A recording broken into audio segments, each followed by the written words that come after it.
إزاي تعمل فيلمك الأول؟ الانبهار بالسينما والأفلام بدأ من الصغر.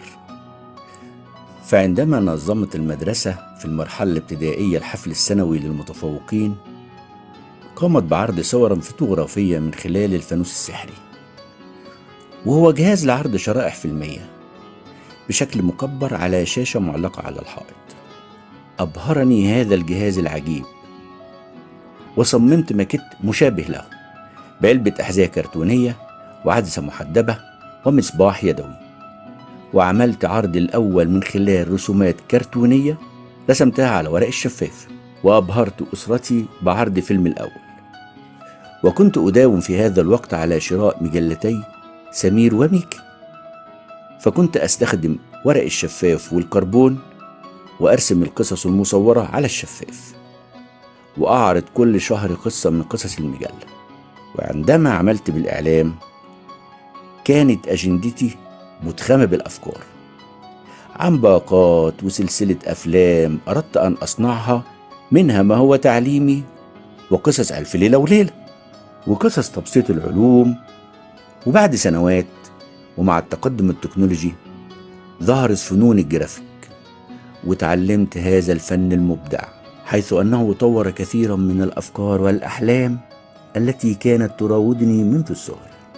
فكتبت سلسلة أفلام: إزاي تعمل فيلمك الأول، تبسيط العلوم، فنون السينما والتصوير للأطفال والكبار.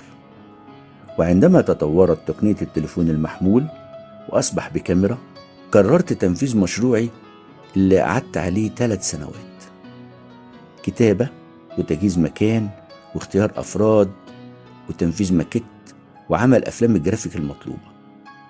وصورت سلسلة إزاي تعمل فيلمك الأول بداية من عام 2010 حتى عام 2012.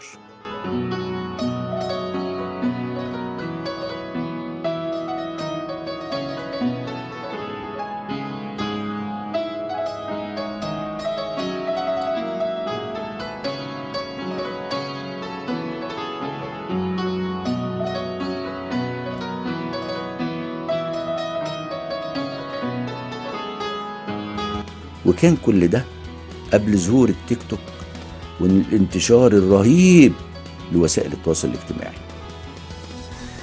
كانت وسيلة العرض قدامي منصة يوتيوب، وبسببها نلت الشراكة الفردية مع شركة جوجل عام 2012، حيث كان يوتيوب يبحث عن المحتوى الجيد وجودة الصورة. وهذا فيلم قصير تعريفي بسلسلة إزاي تعمل فيلمك الأول. وتحدد الزوايا يمين أو شمال أو وسط، وأحجام كل كادر.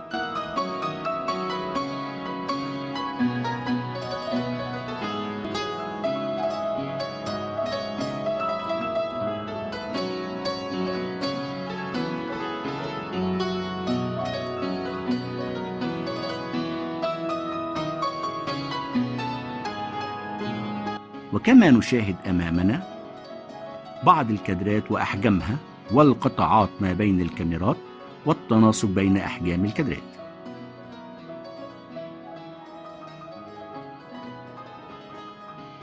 توزيع الكاميرات بشكل جيد والتناسق بين أحجام الكادرات المتتابعة مع تحديد حركة الكاميرا يؤدي إلى نتائج جيدة.